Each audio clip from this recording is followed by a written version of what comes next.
Guys हम लोग MCQ कर रहे थे सीसीएस यूनिवर्सिटी के प्रीवियस ईयर पेपर 2020 के मैथ्स की फर्स्ट बुक एनालिसिस की। तो लास्ट वीडियो में हमने 70 तक के क्वेश्चंस कर लिए थे। 71 से कंटिन्यू करते हैं। तो 71 क्वेश्चन है हमारा, for the set A equals to x content in Z modulus of x square छोटा और बराबर है 25 के। तो इसमें हमसे पूछा गया है, ए ऑप्शन हमें दे रखा है supremum A exist but not infimum A does not exist. मतलब सुप्रीमम एग्जिस्ट करता है बट इन्फीमम एग्जिस्ट नहीं करता। बी ऑप्शन है infimum A exist but supremum A does not exist. Infimum होता है इसका बट सुप्रीमम नहीं होता। सी है बोथ ए एंड बी, यानी कि सुप्रीमम और इन्फीमम दोनों होता है। और D none of the above. तो हमारा सी ऑप्शन करेक्ट है, both infimum A and supremum A exist. ये हम दोनों एग्जिस्ट करता है, क्योंकि देखो एक्स स्क्वायर को पहले जो हम अगर लेके आएंगे तो ये आ जाएगा 5 आ जाएगा, और एक्स की वैल्यू फिर -5 से +5 तक बिलोंग करेगी। तो यानी कि इसका सुप्रीमम और इन्फीमम दोनों होता है।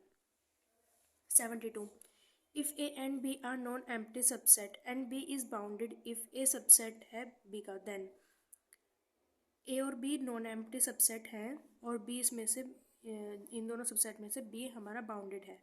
तब अगर ए सबसेट हो बी का, तब सुप्रीमम बी बड़ा छोटा और बराबर होता है सुप्रीमम ऑफ ए के। सुप्रीमम ऑफ बी बड़ा और बराबर होता है इन्फीमम के ए के। या फिर सुप्रीमम ऑफ ए छोटा और बराबर होता है इन्फीमम ऑफ बी के। या डी सुप्रीमम ऑफ बी छोटा और बराबर होता है इन्फीमम ऑफ बी के। तो हमारा बी ऑप्शन यहाँ पे करेक्ट है, क्योंकि सुप्रीमम ऑफ बी बड़ा और बराबर होगा इन्फीमम ऑफ ए के।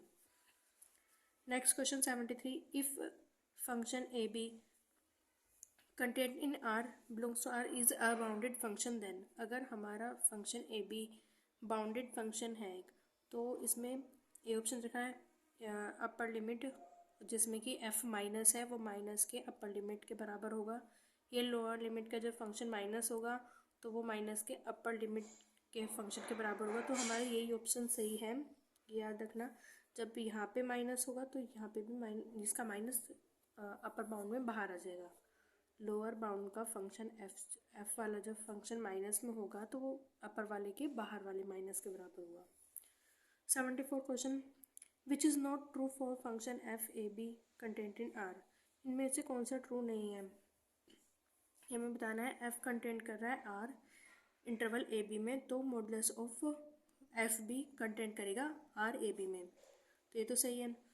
और मॉडुलस ऑफ एफ कंटेंट कर रहा है आर ए बी में, तो बिना मॉडुलस वाला फंक्शन भी आर ए बी में कंटेंट करेगा, तो ये ज़रूरी नहीं होता। ये हमारा बी ऑप्शन करेक्ट हो जाएगा। एफ कंटिन्यूस है तो भी इसमें करता है, ये दोनों पॉइंट भी याद रखना। अगर एफ कंटिन्यूस है मोनोटोनिक है तब भी ये आर ए बी में यानी कि रिमेन इंटीग्रल इस इंटरवल में कंटेंट करता है। 75 question the value of -1 to 1 dx upon में एक्स स्क्वायर। तो इसको जब हम सॉल्व करेंगे हम इसे तोड़ के करेंगे। -1 से पहले 0 माइनस एप्सिलॉन तक तोड़ेंगे और फिर नेक्स्ट जो प्लस में इसकी इंटीग्रेशन लिमिट लेंगे वो 0 प्लस एप्सिलॉन से 1 तक लेंगे। तो जब हम इसको ओपन करेंगे तो हमारी जो लिमिट है ये डज नॉट एग्जिस्ट, यानी कि इनमें से कोई सी भी एग्जिस्ट नहीं करेगी जो हमें यहाँ पे दे रखी है। तो यहाँ पे इसका डी ऑप्शन करेक्ट हो जाएगा, डज नॉट एग्जिस्ट। आप इसको खुद करके देख लेना। इंटीग्रल की जो ये वैल्यू दे रखी है -1 से +1 तक, इसको तोड़ना। -1 से पहले लिखना 0 माइनस एप्सिलॉन तक, फिर प्लस में लिखना 0 प्लस एप्सिलॉन से 1 तक। फिर आप इंटीग्रेशन करोगे तो पता चल जाएगा कौन सा क्या आएगा इसका answer. Okay, next 76 if integral a to b fx dx converges and phi x is dash and dash for all a x बड़ा और बराबर है a के और छोटा और बराबर है b के, then integral a to b fx phi x dx converge कब कन्वर्स करेगा। तो ये हमारी एबल्स टेस्ट की था कि अगर हमारा फंक्शन कन्वर्स है, ये अगर मतलब मल्टीप्लाई जो उनका प्रोडक्ट है उसका इंटीग्रल अगर कन्वर्स है तो उसके लिए एक फंक्शन हमारा कन्वर्स होना चाहिए और दूसरा फंक्शन बाउंडेड और मोनोटोनिक होना चाहिए। तो इसका हमारे पास ए ऑप्शन करेक्ट है, ये हमारा एबल्स टेस्ट होता है।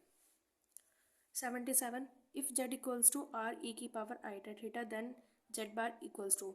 तो देखो यहाँ पे जेड देखा है, जेड बार के लिए बस यहाँ पे आईटा के आगे माइनस लग जाता है जहाँ भी होगा, मतलब कोई भी क्वेश्चन दे रखे हो और जेड बार पूछा हो जेड देके, तो आईटा के सामने बस प्लस की जगह माइनस कर देना, तो हमारा ए ऑप्शन करेक्ट हो जाएगा। 78. The equation of straight line joining the origin to the Z plane Z1 is. हमें एक इक्वेशन बतानी है स्ट्रेट लाइन की जो कि ओरिजिन से होकर जा रही है, जेड प्लेन जो कि ओरिजिन से होकर जाता है उसकी।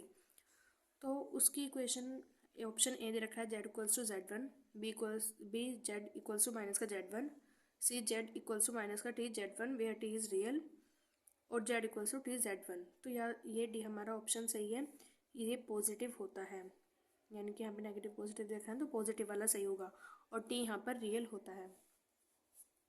79. Set of interior point of A equals to.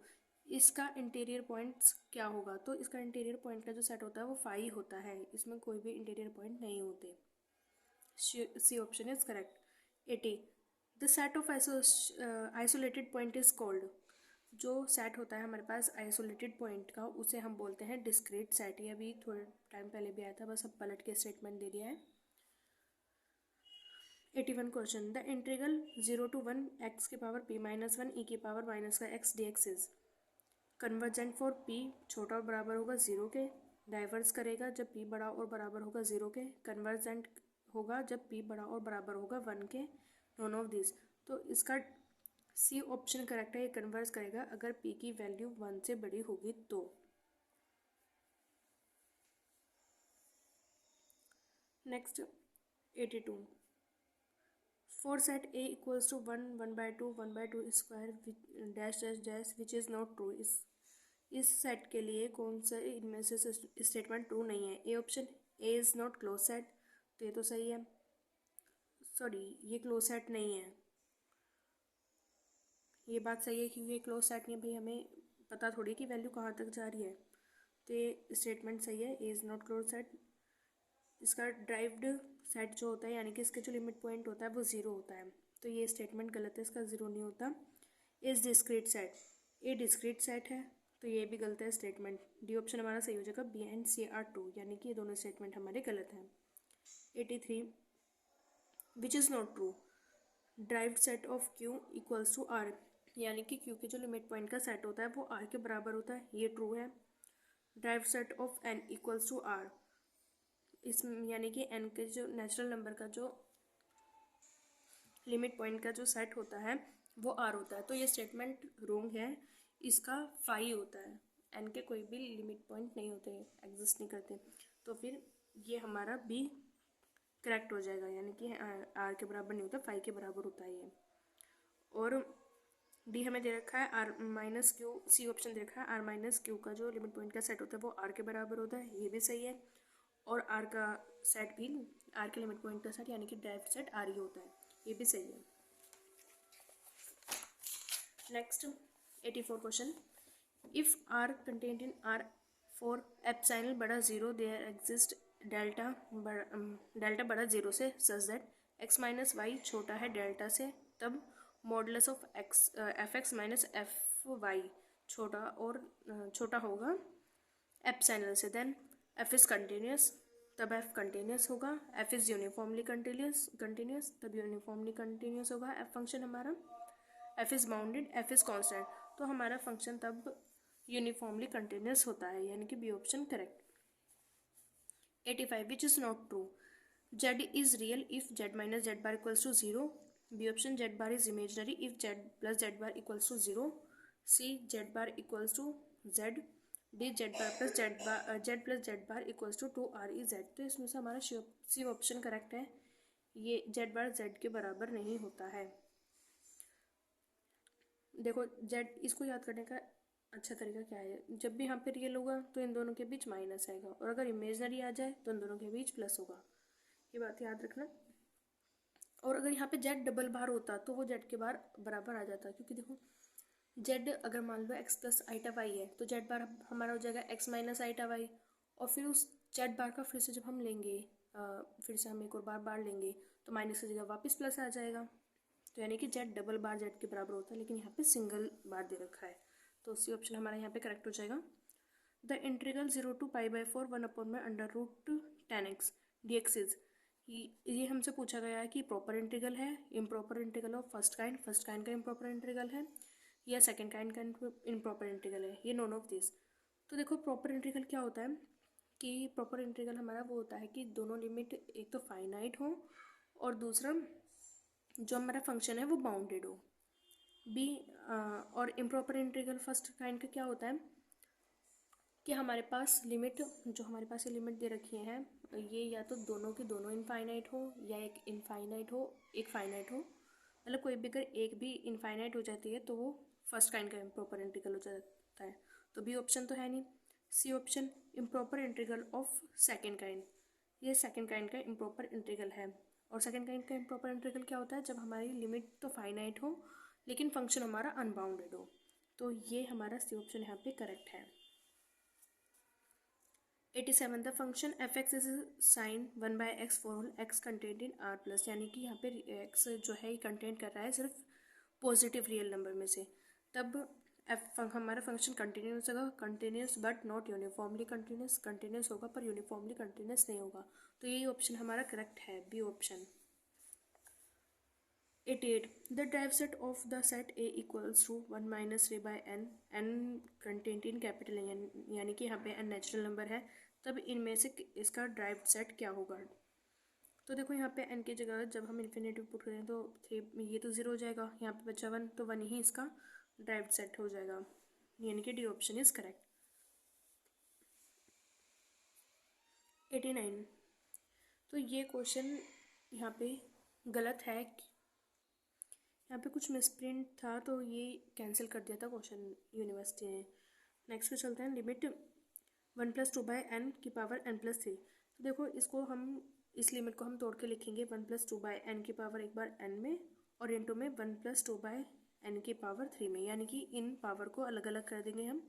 तो क्योंकि यहाँ पे 2 है और हमें पता है 1 + 1/n की पावर n है तो वो 3 के बराबर e के बराबर होता है, लेकिन यहाँ पे 2 है तो वो e² के बराबर हो जाएगा, तो यानी कि इसका बी ऑप्शन करेक्ट है। 91 इफ आइटा ए ई की पावर आइटा ए, ई की power iota B and e की power iota C are A P, यानी कि अर्थमेटिक सीरीज है हमारे पास, ये अर्थमेटिक सीरीज के एलिमेंट हैं। Where A B C are the angles of triangle then the triangle is, A B C यहाँ पे हमारे पास एंगल है एक ट्राइंगल के, तब डेल्टा किसके बराबर होगा, isosceles, equilateral, right angle, none of the above. तो देखो जब हमारे पास ये अर्थमेटिक सीरीज का है तो हमारे पास पता होता है कि ई की आइटा ए प्लस ई की आइटा बी ये बराबर होता है ई की आइटा बी प्लस ई की आइटा सी के, ये वहाँ पे हमारे पास रूल होता है। तो ये जो रूल होता है ये होता है इक्विलेटर का रूल, यानी कि बी ऑप्शन यहाँ पे हमारा करेक्ट है। By the transformation w बराबर z e की iota π/4 then the x equals to 0 is transformed into the line। ये हमारे पास इक्वेशन दे रखी है और इसमें पूछा है z बराबर 0 पे ये लाइन कैसे किस पे ट्रांसफॉर्म होगी। तो इसमें आप x की जगह w की जगह u plus iota v put करना और z की जगह x प्लस आइटा v और w की जगह u plus iota v, sorry उल्टा बोलूँ, w की जगह u प्लस आइटा v और z की जगह x प्लस आइटा y, ये पुट करने के बाद अब रियल पार्ट अलग कर लेना और इमेजनरी अलग, और जो हमारे पास दो इक्वेशन बनेंगी रियल पार्ट की और इमेजनरी पार्ट की, उसमें x बराबर 0 पुट कर देना और फिर आपका वो v बराबर आ जाएगा -u के। मैंने ऐसे क्वेश्चन आपको लास्ट वीडियो में कराया है, आप उनमें देख सकते हो, तो आप ये खुद कर लेना, इजीली आ जाएगा इसका आंसर। तो पर मैं इसका आंसर बता देती हूँ, इसका ए ऑप्शन करेक्ट आएगा, v = आएगा -u के। 93 question, value of limit sine n π/3 upon में √n, ये किसके बराबर होगा, इसमें जो लिमिट है ये किसके बराबर। तो यहाँ पे जब हम n की वैल्यू पुट करते जाते हैं 1 2 3 ऐसे रखते जाएंगे तो हमारी इसकी वैल्यू आती है 0। भाई n की जगह पहले एक बार 1 रखना 2 रखना, ऐसे अगर हम पुट करते जाएंगे तो n की इस पूरे की वैल्यू जो आएगी वो 0 आ जाती है, तो इसका सी ऑप्शन करेक्ट हो जाएगा। द वैल्यू ऑफ ई की जेड किसके बराबर होता है, तो वो ई की एक्स के बराबर होता है, बी ऑप्शन हमारा करेक्ट है इसमें। 95 the equation z-1 equals to z plus iota represent. तो ये रिप्रेजेंट करता है एक a line whose slope is -1, एक रेखा को जिसकी एक लाइन को जिसका स्लोप -1 होता है। बी ऑप्शन करेक्ट है। ये क्वेश्चन मोस्ट इंपॉर्टेंट है, बहुत बार रिपीट हुआ है। 96 real and imaginary part of analytic function is satisfy. किसी एनालिटिक फंक्शन के जो रियल और इमेजिनरी पार्ट है वो क्या किसको सेटिस्फाई करने चाहिए? एलर्स इक्वेशन को, बी लाप्लास इक्वेशन को, सी सीआरइन इक्वेशन को, डी बोथ बी एंड सी। तो इसका डी ऑप्शन हमारा यहाँ पे करेक्ट है। लाप्लास और सीआरइन इक्वेशन दोनों को सेटिस्फाई करने चाहिए तभी वो एनालिटिक फंक्शन होते हैं। 97 set of interior point of interval 0 to 1 is. 0 to 1 close interval 0 to 1 पर इंटीरियर पॉइंट्स क्या होते हैं? तो इसका इंटीरियर पॉइंट का सेट यही होता है। तो सेट ऑफ इंटीरियर पॉइंट्स वो होते हैं भाई, जो अगर हम इस सेट में यानी कि जो भी इस सेट में कहेंगे हम, जो इस सेट में ये रहा 0 to 1, इस इंटरवल में जो भी एलिमेंट जो भी टर्म्स हैं उनके अबाउट अगर हम छोटा सा इंटरवल बनाएं तो वो इस इंटरवल के इनफाइनाइट टर्म्स उसमें इंटरवल में आए, यानी कि 0 और 1। जैसे हमने एक लाइन खींची, यहाँ पे 0 आ जाएगा, यहाँ पे 1। तो अगर यहाँ पे बीच में हम कहीं भी लाइन बना रहे हैं, एक इंटरवल बना रहे हैं, तो उसमें उस इंटरवल में इस इंटरवल की इनफाइनाइट टर्म्स आनी चाहिए। देखो जब हम बनाएंगे तो 0 और 1 पे जब हम बनाएंगे तो 0 और 1 तो उसमें आएंगे ही नहीं, क्योंकि जब हम उसके मतलब जब हम पॉजिटिव लाइन पे जब हम 0 के बनाएंगे तो इधर वाली टर्म्स तो आएंगी इधर वाली, लेकिन इधर वाली नहीं आ पाएंगी उसमें। तो यानी कि 0 और 1 इसके इंटीरियर पॉइंट्स नहीं होते। तो जो क्लोज सेट होता है हमारा वो ओपन सेट में चेंज हो जाता है इंटीरियर पॉइंट्स में। याद रखना, ओपन सेट हमारा क्लोज सेट हमारा ओपन सेट में चेंज हो जाता है इंटीरियर पॉइंट्स में।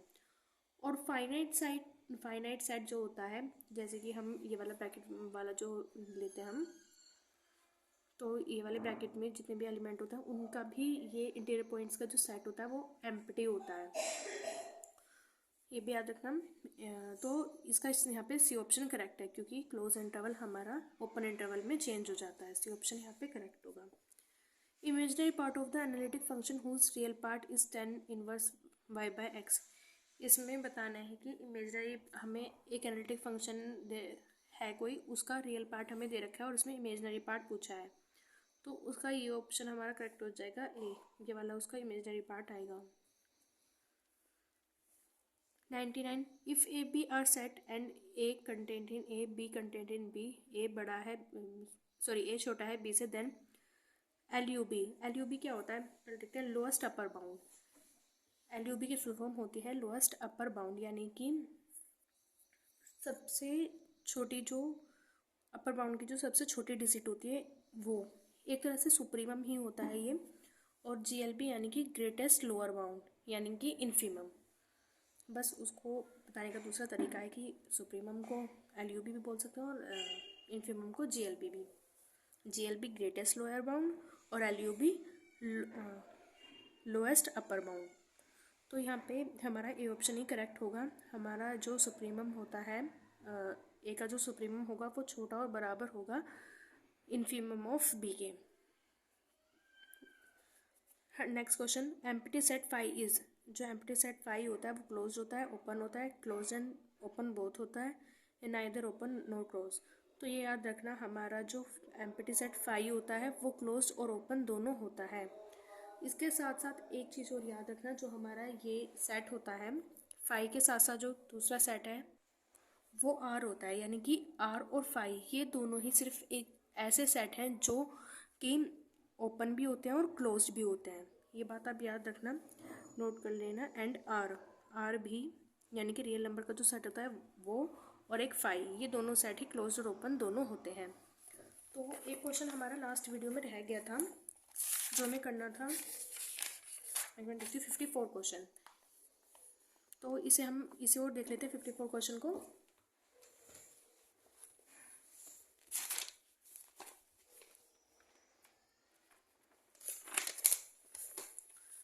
तो हमें 54 क्वेश्चन में हमें ट्रांसफॉर्मेशन, पहले क्वेश्चन पढ़ लेते हैं। The transformation W is equals to 1 + i Z.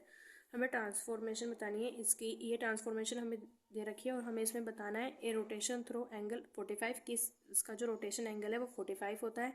A stretching of length bye √2, इसकी स्ट्रेचिंग लेंथ √2 होती है। रोटेशन इन एंटी क्लॉकवाइज डायरेक्शन, ये रोटेशन करता है एंटी क्लॉकवाइज डायरेक्शन में। तो देखते हैं इसे कैसे सॉल्व करेंगे।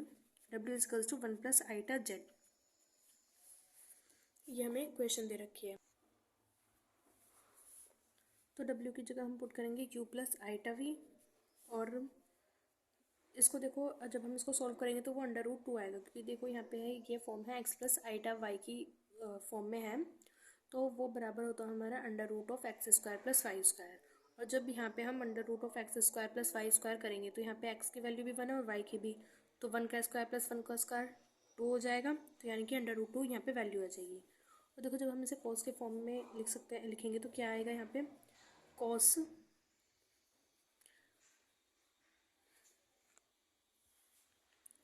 थीटा + i sin थीटा, और z को लिख सकते हैं हम यहाँ पे x + i/y। यहाँ पे एक चीज़ गड़बड़ करती है, 1 मिनट फिर से करते हैं हम इसको। ये हमें क्वेश्चन दे रखे हैं, W की जगह u + i/v पुट करा, और यहाँ पे 1/√2 से हम दोनों साइड मल्टीप्लाई कर दे रहे हैं, डिवाइड करते हैं सॉरी, यानी कि एक तरह से √2 से मल्टीप्लाई और डिवाइड कर रहे हैं हम, तो √2 आ गया, फिर 1/√2 आएगा, और यहाँ पे भी करेंगे तो i/1/√2 हो जाएगा, और z की जगह x + i/y हमने पुट कर दिया, तो u + i/v ऐसे आ गया √2। और यहाँ पे हमारा जो इस फॉर्म में हम लिखते हैं वो होता है हमारा formula cos theta + i sin theta. तो cos थीटा में, cos में ये हमारी 1/√2 किसकी वैल्यू होती है, cos 45 यानी कि 45 की, और साइन में भी ये 1/√2 45 की वैल्यू होती है। तो और हम 45 को कैसे लिख सकते हैं, π/4, तो हम इसे ये लिखेंगे cos π/4 प्लस का i sin π/4, यानी कि cos 45 प्लस i sin 45, और x + i/y ऐसे ही रहेगा हमारा, u + i/v इक्वल्स टू √2, और इसको हम कैसे लिख सकते हैं, e की पावर में, e की पावर i π/4, और ये x + i/y। वैसे इसमें सिर्फ हमें रोटेशन और एंगल बताना है, तो ज़रूरी नहीं है कि हम इसको चेंज भी करें, W और Z रख के भी कर सकते हैं। तो यहाँ पे देखो हमें एंगल देखना है। पहली बात तो हमें क्या पूछा है इसमें, रोटेशन थ्रू एंगल, इसमें रोटेशन कौन से एंगल पर है ये पूछा है। तो यहाँ पे रोटेशन हमारा π/4 पर है, π/4 मतलब 45, तो ए ऑप्शन तो हमारा सही है। यहाँ पे बी है ए स्ट्रेचिंग ऑफ लेंथ ऑफ √2, तो इसकी लेंथ है वो √2 है, तो यहाँ पे देखो √2 भी आ रहा है, तो ये बी ऑप्शन भी हमारा सही है, क्योंकि √2 की मल्टीप्लाई होनी चाहिए ना √2, स्ट्रेचिंग लेंथ जो है वो √2 होनी चाहिए, √2 की मल्टीपल, तो यहाँ पे √2 आ रहा है। और सी ऑप्शन है रोटेशन इन एंटी क्लॉकवाइज डायरेक्शन, तो इसमें हमें डायरेक्शन का कैसे पता चलेगा, देखो यहाँ पे पॉजिटिव है, ये वैल्यू जो हमारी आई है ये पॉजिटिव वैल्यू है हमारी, तो इसमें जो हमारी वो होगी डायरेक्शन है वो एंटी क्लॉकवाइज होगी, अगर माइनस होती तो क्लॉकवाइज हो जाती, तो यानी कि हमारे यहाँ पे तीनों ऑप्शन करेक्ट हैं, डी ऑप्शन हमारा करेक्ट हो जाएगा। तो आज हमारा ये वाला पेपर कंप्लीट हो गया है, ये हमारी लास्ट वीडियो में रह गया था 54, मेरे को लगा था यहाँ कुछ मिसप्रिंट है, पर ये सही था क्वेश्चन। तो अगर आपको कुछ भी प्रॉब्लम आए क्वेश्चन में या कहीं पे कुछ कन्फ्यूज़न हो रहा तो आप मुझसे कमेंट करके पूछ सकते हैं, और अगर वीडियो अच्छी लगे तो लाइक करो, शेयर करना, और चैनल को सब्सक्राइब ज़रूर कर लेना। तो बाय गाइस, वीडियो अच्छी लगे तो लाइक ज़रूर करना। नेक्स्ट वीडियो में हम सॉल्व करेंगे नेक्स्ट पेपर 2019 का। तो बाय गाइस।